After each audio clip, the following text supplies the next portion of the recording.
नमस्कार दोस्तों। आज हम बात करते हैं यूएलसीटी के रीसेंट साइट के बारे में, उसके इंटरनल फीचर्स, अपडेट्स और एक्चुअल विजन के बारे में। इस नए साइट को प्रैक्टिकल डेली लाइफ यूज के हिसाब से डिजाइन किया गया था ताकि हर एक इंडिविजुअल, चाहे नॉर्मल कॉमन पीपल हो या कंसेंटेड इमोवन मेंबर्स, सबके लिए एक ही प्लेटफॉर्म पर मल्टी यूटिलिटी इकोसिस्टम अवेलेबल हो सके।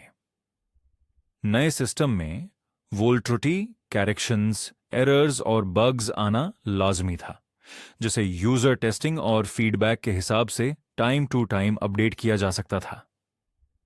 Simplified knowledge and offline progressive app PWA। Site पर इंफॉर्मेशन को एवरेज पर्सन के पॉइंट ऑफ व्यू से हाईलाइट और एलाबोरेट किया गया था ताकि कोई भी आम इंसान इसे आसानी से समझ सके और किसी एक्सटर्नल सोर्स पर डिपेंड न रहना पड़े। इसका डेडिकेटेड ऐप PWA बना लिया गया था जो कंप्लीटली ऑफलाइन / बिना इंटरनेट के काम करता था। पूरा साइट प्री लोडेड रहता था जिसे आप ऑफलाइन भी पढ़ सकते थे। ऑटोमेटेड AOC और इमीडिएट ऑनबोर्डिंग। पहले AOC, असाइनमेंट ऑफ कंसेंट, के लिए लंबा वेट करना पड़ता था, पर अब इसे फुली ऑटोमेटेड और इंस्टेंट कर दिया गया था। कंसेंट देते हाई AOC तुरंत जनरेट हो जाता था और आप डाउनलोड करके बाकी प्रोसेस 60 डेज के अंदर कंप्लीट कर सकते थे। एमोवन ID KC अकाउंट और इंस्टेंट वेरिफिकेशन। हमारे पास कोई प्रोफेशनल सर्टिफाइड डेवलपर टीम नहीं थी। ये एक DIY सेल्फ लर्निंग एफर्ट था जिसे ग्लोबल कम्युनिटी विजन के साथ डेवलप किया जा रहा था। इस सिस्टम के थ्रू तुरंत MOVN नंबर और के C अकाउंट नंबर जनरेट हो जाता था।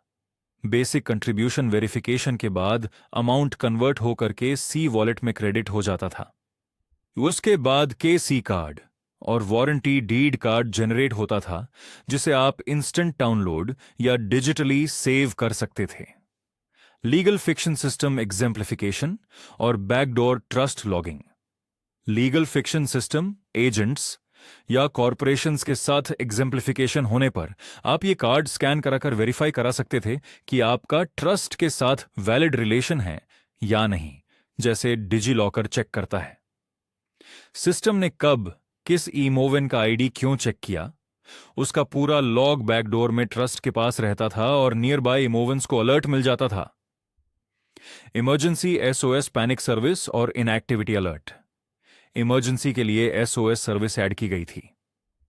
SOS एक्टिवेट करते ही नियर एंड डियर इमोवेंस और कम्युनिटी को अपडेट पहुंच जाता और PPP, पीपल प्रोटेक्शन पेट्रोल और असिस्टेंस, रेडी हो जाता था सपोर्ट और रेस्क्यू के लिए।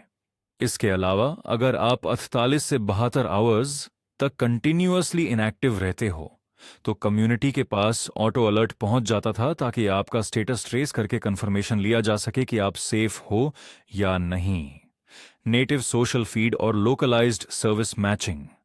साइट पर पब्लिक और प्राइवेट पोस्ट्स के लिए डू ऑप्शंस थे, बिल्कुल फेसबुक / ट्विटर जैसा नेटिव फीड स्पेस, जहां बिना किसी एक्सटर्नल प्लेटफॉर्म, सर्वेलेंस, बैन या लिमिटेशंस के इमोवेंस बातें शेयर कर सकें। इसके साथ ही लोकल सर्च फीचर था जहां प्रायोरिटी लोकेशन के हिसाब से job offer, job search, volunteering या हेल्प के लिए स्किल्स / सर्विसेज पोस्ट कर सकते थे। कुछ स्पेशल फीचर्स सिर्फ कंसेंटेड लॉग्ड इन मेंबर्स के लिए रिजर्व थे।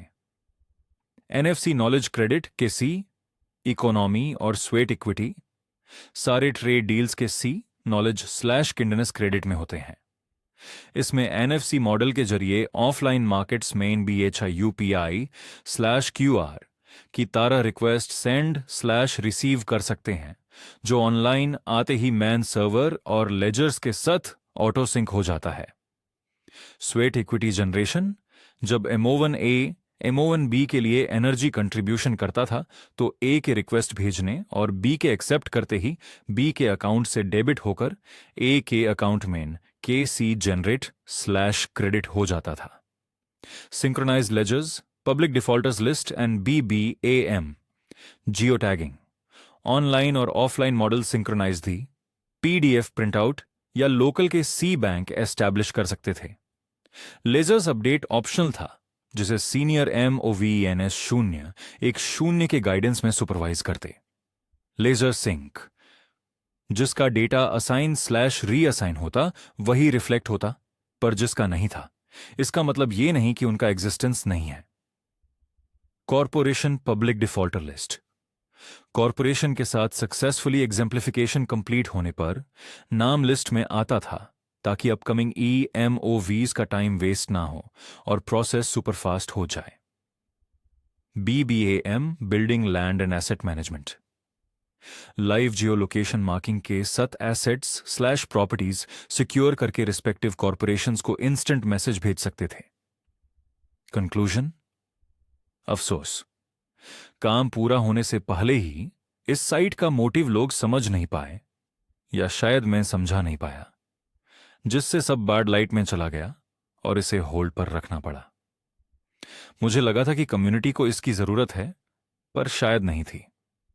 बेकार में मेहनत और एनर्जी चली गई, पर इस DIY जर्नी से मुझे बहुत कुछ सीखने को मिला। आप सभी का शुक्रिया।